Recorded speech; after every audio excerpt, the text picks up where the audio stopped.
Halo, salam saudara. Saat ini kita akan mendengarkan sebuah pendalaman Alkitab atau Firman Tuhan. Mungkin tidak seperti biasanya. Saya lihat di sini pembicaranya adalah seorang apologit, ya, apologit yang terkenal saat ini.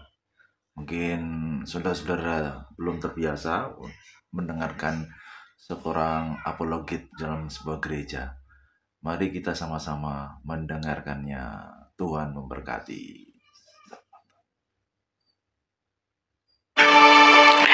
Allah Bapa yang bertahan dalam Bapa dari Tuhan kami Yesus Kristus yang olehnya kami mengenal Engkau. Kami bersyukur kepadamu Bapa untuk hari yang baru, minggu yang baru di mana kami dapat bertemu dan juga berkumpul dan bersekutu bersama sebagaimana perintah-Mu.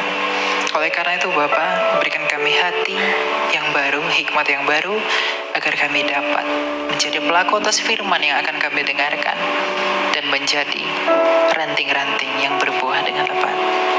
Sertailah kami dan kasihanilah kami oleh karena anak-Mu Yesus Kristus. Kami siap mendengarkan. Amin. Shalom, silakan duduk Bapak Ibu. Shalom.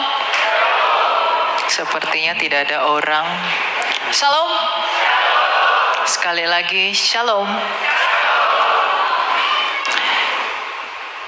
Ada pepatah yang mengatakan tak kenal maka kalau sudah kenal baru boleh sayang.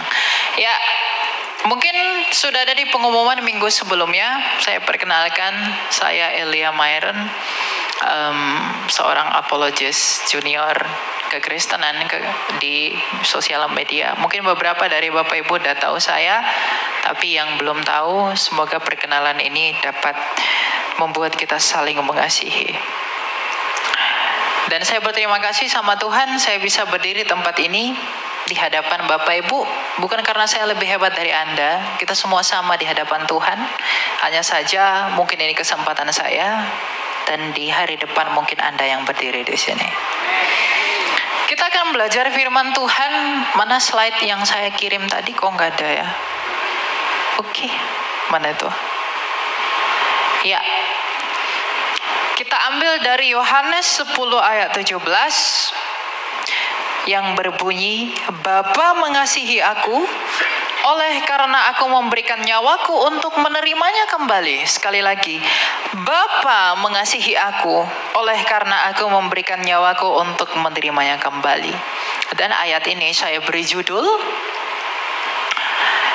Injil Natal menuju salib Raja Mesias. Bapak Ibu yang terkasih, Kristus dengan bangga mengatakan bahwa Bapa mengasihi aku oleh karena aku memberikan nyawaku dan untuk menerimanya kembali. Apakah Anda tahu apa alasan sang Bapa begitu mengasihi firman-Nya yang hidup yang Ia sebut sebagai anak? Karena Yesus Kristus adalah firman-Nya yang hidup, yang sejak kekal berdiam di dalam Dia. Yesus Kristus itu adalah gambaran Allah.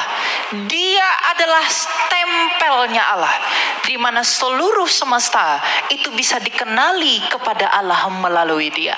Bukankah kitab suci telah mencatat, berfirmanlah Allah maka jadilah terang, berfirmanlah Allah jadilah segala sesuatu. Artinya Allah sang Bapa menjadikan segala sesuatu itu oleh firman yang berdiam di dalam Dia. Maka ketika Anda melihat semesta yang begitu agung, Anda melihat karyanya yang luar biasa, tentu puji-pujian datang dari mulutmu memuliakan namanya. Tapi apakah engkau tahu bahwa ternyata Tuhan menjadikan segala sesuatu oleh firman-Nya yang hidup. Dan firman itulah Yesus Kristus. Firman itu telah menjadi manusia dan dinyatakan sebagai anak tunggal Bapa penuh kasih karunia dan belas kasih. Dan sebentar lagi kita akan merayakan perayaan Natal. Kita akan menyambut kabar sukacita. Kabar sukacita Natal, di mana kita akan menyambut kelahiran firman hidup itu. Dan Kristus mengatakan, Bapa mengasihi aku oleh karena aku memberikan nyawaku. Tapi sebelumnya juga Kristus berkata, ya Bapa, permuliakanlah aku dengan kemuliaan yang kumiliki di hadiratmu sebelum dunia ini ada. Artinya apa? Sebelum dia berinkarnasi ke dunia ini, dia sudah dikasihi Bapanya sejak kekal. Selain daripada dia telah dikasihi, tapi terlebih lagi dia dikasihi oleh Bapanya karena ia memberikan nyawanya melalui ketaatannya kepada sumbernya untuk memberikan nyawanya bagi dunia. Kenapa ia memberikan nyawanya? Karena sebuah fakta yang menyakitkan bagi dunia. Ada Injil yang adalah kabar baik karena ada kabar buruk. Kabar baiknya adalah keselamatan telah ditimpakan ke seluruh dunia melalui Yesus Kristus. Kabar buruknya berarti ada kematian. Bapak Ibu, kekristenan bukan seperti filsafat bodoh dunia, di mana Tuhan menciptakan dunia adalah untuk mati. Allah kita sejak semula menciptakan nenek moyang kita Adam dan Hawa untuk tujuan yang kekal. Dia menciptakan dunia ini dengan begitu indah. Dia menciptakan manusia menurut kekekalan bahwa kamu dan saya itu diciptakan menurut gambar dan rupanya sendiri. Siapa gambar Allah? Kolose 1 ayat 15. Gambar Allah adalah Kristus sendiri. Jadi seluruh insan di dunia ini yang bernapas seharusnya tunduk kepada Kristus. Karena kamu dicipta oleh Kristus. Karena kamu dicipta oleh Kristus dan kita semua dicipta menurut gambarnya yang sempurna itu untuk tujuan yang kekal. Dengan demikian Tuhan menguji, maka kekekalan itu dirusak oleh ulah manusia. Apa yang merusaknya? Ketidaktaatan yang membuahkan dosa. Dan dosa itulah yang membuat kita semua harus mati. Kabar buruknya adalah kematian dan kabar baiknya adalah kehidupan. Makanya Tuhan Yesus berkata, barang siapa yang percaya kepadaku, ia akan hidup walaupun ia sudah mati. Dan di dalam Injil Natal, kabar sukacita Natal inilah kita berbicara tentang betapa besarnya kasih Allah itu. Ketika kita berbicara tentang Natal, kita harus berbicara tentang salib. Ketika kita berbicara tentang kelahiran, kita harus berbicara tentang kematian. Karena ketika kita berbicara tentang kematian, kita berbicara tentang kebangkitan. Bapak, Ibu, saudara-saudari yang terkasih, tidak ada yang seperti Kristus di semesta ini. Bahwa pada mulanya dia adalah firman yang hidup, yang datang dari Bapanya, yang menyatakan kasih Bapanya. Bahwa kita bisa melihat kemuliaan Allah di dalam dirinya. Dan apa yang ia jadikan dan nyatakan menurut kehendak sumbernya. Oleh karena itu, karena ia telah lahir, oleh karena ia telah mati, dan ia tidak hanya mati, tapi karena ia telah bangkit, maka kita semua yang harus mati. Jikalau engkau mau memperoleh hidup, maka engkau harus percaya kepada dia yang telah hidup kembali. Karena tak satu pun engkau temui jalan di tempat manapun selain di dalam Kristus yang telah hidup kembali. Keagamaan di dunia ini begitu bodoh. Filsafat dunia ini begitu bodoh. Mereka berpikir bahwa mereka bisa mencari kebenaran, dan mereka berpikir bahwa mereka bisa mencari hidup di luar dari Kristus yang hidup kembali. Apakah engkau bisa berharap kehidupan dari yang mati? Apakah engkau bisa berharap kekekalan dari dia yang tidak kekal? Mungkinkah engkau berharap kebenaran dari dia yang tidak berbuat benar? Tetapi Kristus sendiri telah dinyatakan untuk memuliakan Allah kita. Bahwa tak satu pun yang telah mati namun hidup kembali selain dia. Siapakah yang telah hidup selain Kristus? Dia lahir memang untuk mati, agar kamu dilahirkan kembali.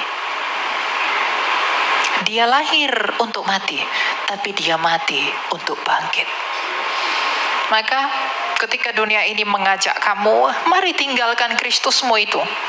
Mari lupakan Yesusmu itu. Jangan percaya kepada Kristusmu. Datanglah kepada Anda yang di luar Kristus, agar aku memberikan engkau rupa-rupa dunia. Berapa lama engkau akan bertahan? Berapa lama engkau akan memperoleh segala sesuatu? Tapi kalau pada akhirnya engkau mati, maka saya harus mengatakan, Natal dengan kabar sukacitanya adalah tanda kesederhanaan Allah. Allah yang adalah Maha Tinggi. Dalam Filipi 2 dikatakan, yang walaupun dalam rupa Allah, ia tidak menganggap kesetaraan dengan Allah, melainkan mengosongkan dirinya. Natal ini adalah momen di mana kabar baik itu harus kita beritakan. Di mana kabar baik bahwa ia telah lahir, bahwa ia telah mati dengan memberikan nyawanya, namun ia hidup kembali dengan menerimanya kembali. Di dalam kehidupannya itulah kita bisa berharap ada hidup. Maka dengan demikian benarlah perkataan Tuhan kita dalam Yohanes 14:6, bahwa akulah jalan dan kebenaran dan hidup. Keagamaan di dunia ini selalu berusaha mencari jalan. You are wrong. Kristus adalah jalan. Filsafat Yunani selalu mencari mana yang benar. Kristus berkata, I am the truth. Saya kebenaran. Jadi Kristus adalah jawaban bagi agama. Dia adalah jawaban bagi filsafat. Dan dia adalah jawaban bagi hidup. Dan tak akan kamu temui yang seperti itu. Anak-anak muda, dengarkan ini. Mungkin di tengah-tengah zaman ini engkau dipengaruhi oleh pikiran-pikiran yang tidak dari Allah. Gak apa-apa, yang penting saya berbuat baik, yang penting saya benar, yang penting saya oke. Semua agama sama saja, tapi Kristus tidak pernah sama. Dia tidak pernah sama dengan apapun. Jangan engkau berhalakan yang lain. Dan jangan engkau mendua kepada salib. Maka dengan demikian saya harus berkata kepada Bapak Ibu, siapakah orang saleh yang tidak mati? Siapakah orang kaya yang tidak mati? Siapakah orang kuat yang tidak mati? Jadi ketika mulutmu berkata bahwa dengan kebaikanku aku bisa menjangkau surga, dengan kebaikanku dan kebenaran yang ada padaku aku bisa mencapai Allah. Bukankah orang Farisi begitu taat pada ritual keagamaannya? Tapi apa kata Kristus? Wahai ular beludak.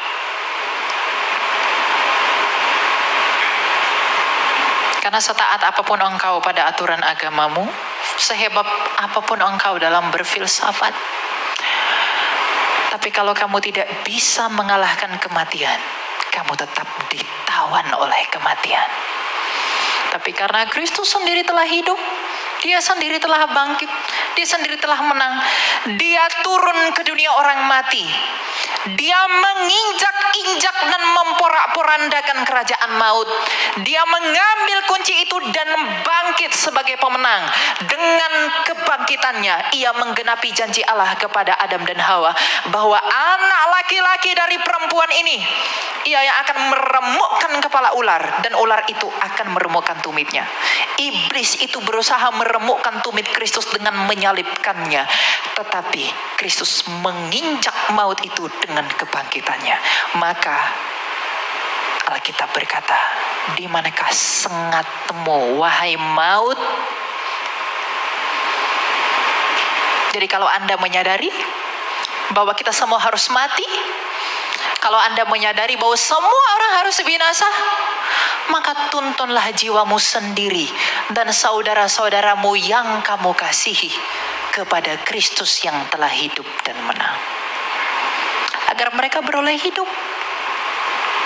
Tapi tentu lakukanlah bukan karena motivasi yang lain. Lakukanlah oleh karena kasih. Tuhan Yesus sudah memberi kita perintah bahwa kamu harus mengasihi Allahmu dan mengasihi sesamamu. Kalau engkau mengaku mengasihi sesamamu, mungkinkah engkau membiarkan orang yang belum diinjili itu akan binasa? Di mana kasihmu ketika engkau berkata, tidak apa-apa kamu di luar Kristus, kamu akan selamat, karena Allah tidak mungkin tega membuat kamu ke neraka. Jangan bodoh, yang membuat kamu ke neraka bukan Allah, tapi dosamu sendiri. Siapa yang tidak berdosa? Jangan Anda berpikir bahwa Kristus yang sengaja mencampakkan kamu ke neraka. Tidak. Tapi dosa-dosamu lah yang menyeret jiwamu ke alam maut. Dan Kristus datang untuk mengalahkan maut itu. Dan ketika kamu percaya kepada Dia, maka kamu dibebaskan karena Dia telah menang atas maut. Maka kehidupan yang kekal, kebenaran yang sejati, jalan yang benar, itu hanya dapat kamu temui di dalam Injilnya Kristus. Di luar itu, kamu tidak bisa berbuat apa-apa. Di luar aku, engkau tidak dapat berbuat apa-apa, kata Tuhan kita. Benar. Karena apa yang bisa kau mau perbuat di luar Dia? Nabi-nabi lain mengatakan bahwa percayalah kepadaku agar engkau hidup, tapi dia sendiri mati. Yang lain berkata, datanglah kepadaku, aku akan memberikanmu hal-hal seperti ini, tapi dia sendiri mati. Tapi Kristus berkata, percayalah kepadaku karena engkau akan memperoleh hidup. Mengapa Dia harus mati? Untuk membuktikan kepadamu bahwa meskipun aku mati, aku berkuasa atas kematian.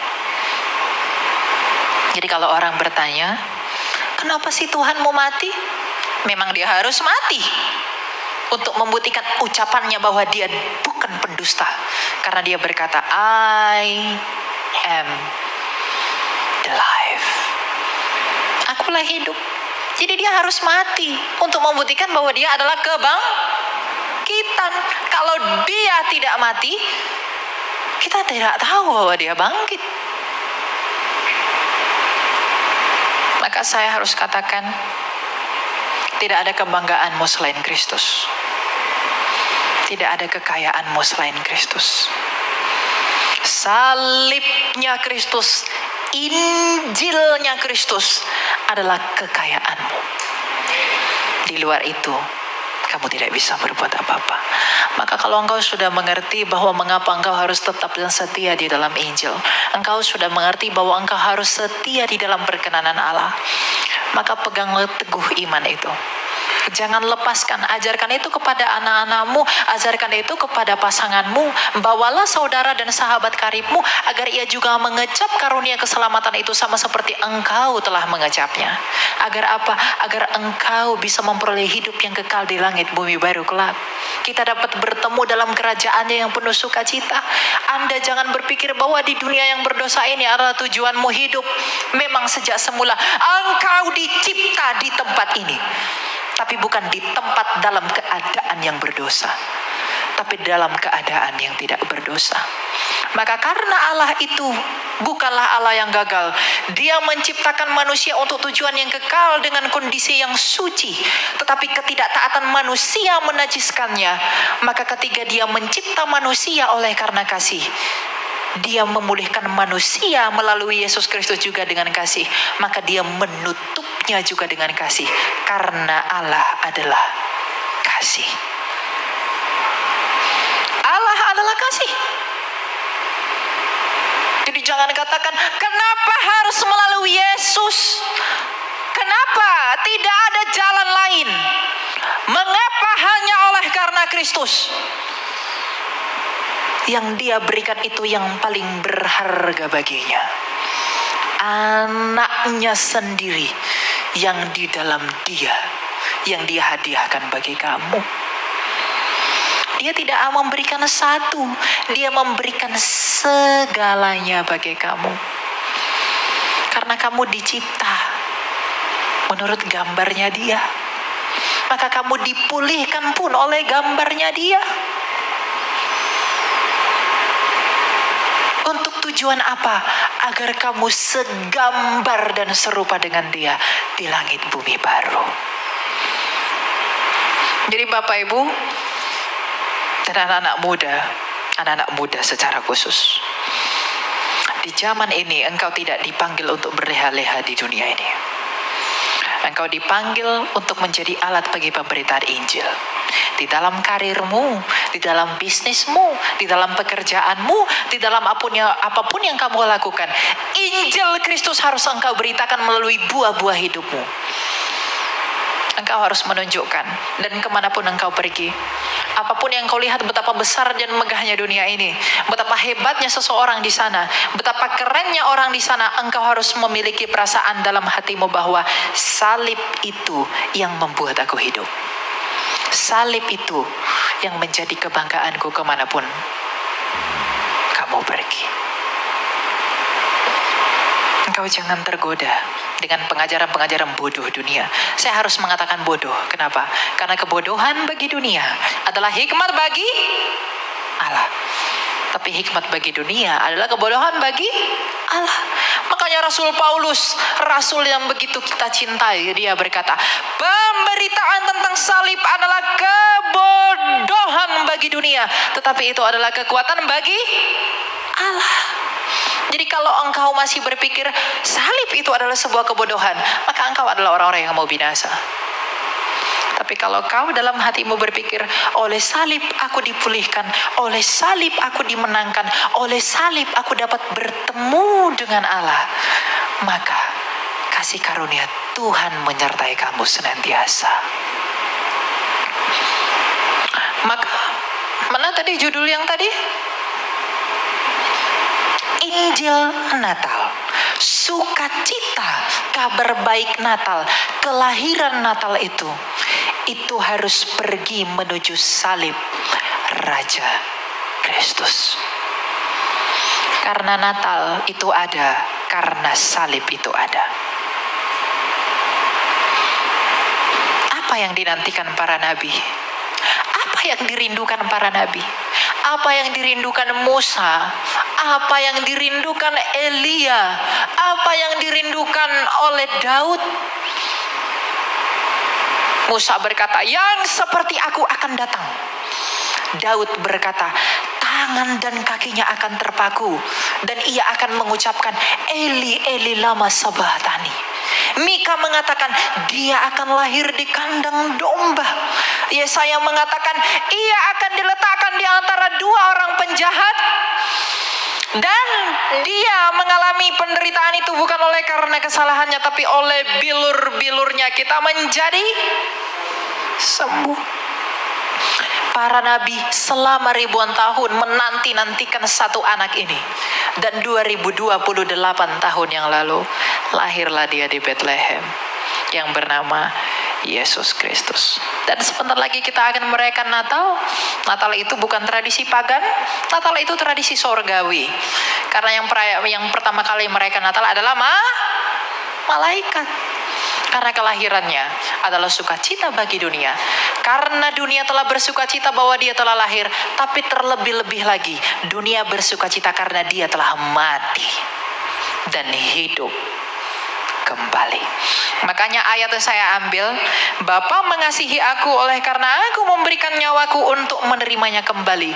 Di dalam satu ayat itu, seluruh tema Injil Mesias itu diberitakan.